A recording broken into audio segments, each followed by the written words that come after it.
Hi everybody, this is Sarah at Health by Sarah. Today I want to talk to you about the 6 best supplements or must-have supplements during pregnancy. The first is definitely folate. All doctors and midwives will tell you just how important this is to have preconception and during pregnancy. And it's very critical to get enough folate, especially in the first 3 weeks of gestation, because that's when you can prevent things like midline defects, such as cleft lip or cleft palate, tongue or lip ties, and just neural tube defects. And that's why a lot of doctors and midwives will recommend that you have a folate or a prenatal supplement that has folate in it even before you decide to get pregnant, just because most women don't know they're pregnant in the first 3 weeks gestation, and by the time that happens you can't really prevent those things from happening. At least they may be able to be fixed later, but it's better to just prevent them altogether in the first place. The second one that I recommend is a good prenatal, and if you already have a good prenatal with folate in it, obviously you don't need to take extra folate, but you want to make sure with the folate or with your prenatal that it has at least 600 micrograms of folate in it. And of course I'm talking about the real form of folate, not folic acid.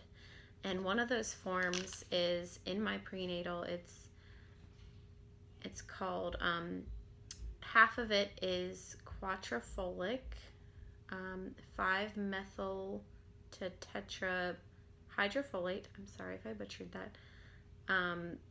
Glucosamine salt, and 50% as calcium folinate.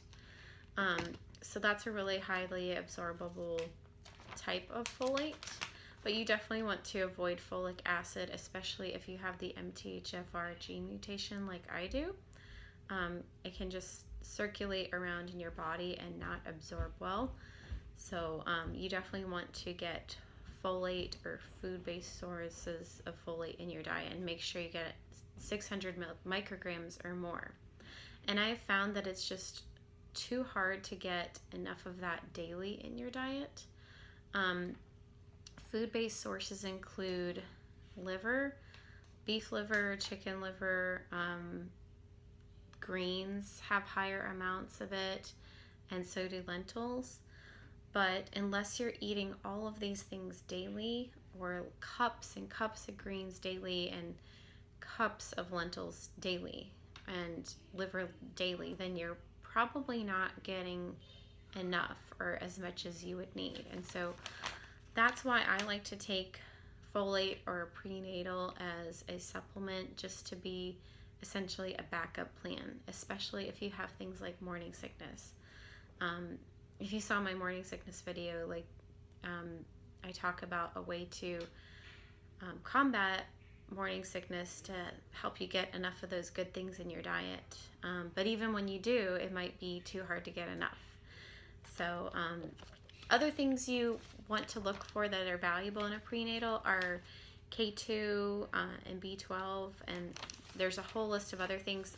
This is my favorite prenatal, Seeking Health Optimal Prenatal, and here is what the supplement facts look like on the back. But I really love this prenatal because it not only has those 3 things I mentioned, it has like the whole spectrum of B vitamins in it, iodine, magnesium,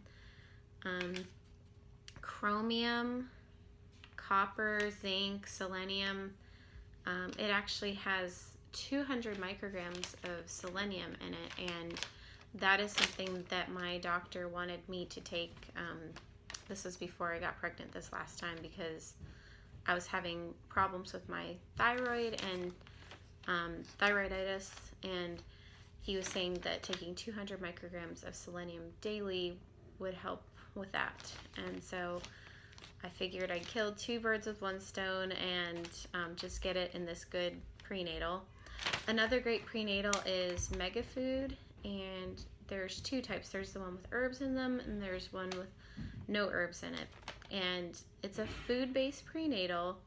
That being said, I saw on their website that they do have added vitamins in there, so it's not 100% food-based. And I don't even know if there are any supplements that are truly 100% food-based out there and can make claims on their label that they have a certain amount of vitamins in it, just because with food it can vary from batch to batch. And so that's just something to keep in mind. And I used to be of the philosophy that we need to get things 100% from food.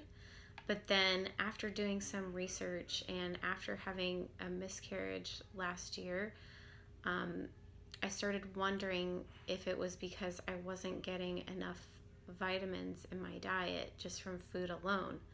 And I have a whole blog post explaining why that probably most of us need to take a prenatal vitamin just because of all the things we come across in our modern world. So it's just something to keep in mind, especially if you eat a Weston A. Price or Wise Traditions diet, that even if you're eating the best food possible, there may be gaps in your diet. The next supplement I would highly recommend is cod liver oil. And the Weston Price Foundation doesn't recommend that you take any other fish oils except for cod liver oil. And it's because it has omega-3 fatty acids. There's EPA and DHA, which are very important for the baby's brain development. And the reality is you just can't get those from food. The argument is that you could get it from flax oil or flax seeds, but it just doesn't truly convert into EPA or DHA in your body. And it's available in animal foods like cod liver oil. So definitely try to supplement with that. Number 4 is emu oil. And that's because it's one of the highest sources of vitamin K2.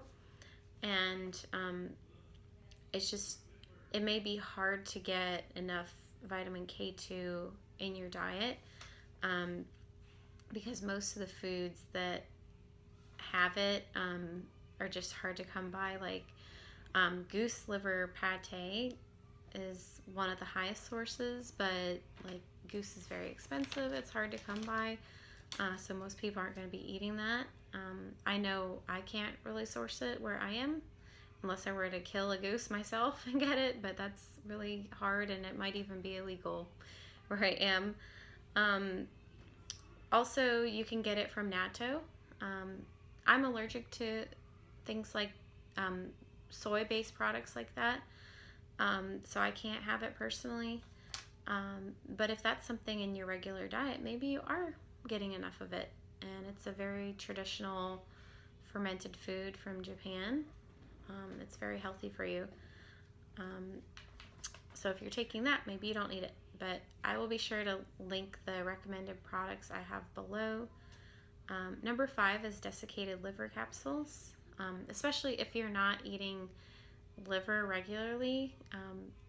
I try to eat it regularly in my diet, but then I find when I have become pregnant, before I knew about how to turn my morning sickness around completely, I wasn't able to get liver in my diet once morning sickness hit, let alone enough meat, just because that would be the thing that would cause me to be nauseated. So taking desiccated liver capsules is kind of like a backup plan for me, or to make sure that I am getting enough liver in my diet. The last one that I highly recommend is vitamin C or ascorbic acid, and I recommend taking it in megadoses. I have a whole nother video about the benefits of taking it during pregnancy and labor, which I will link below.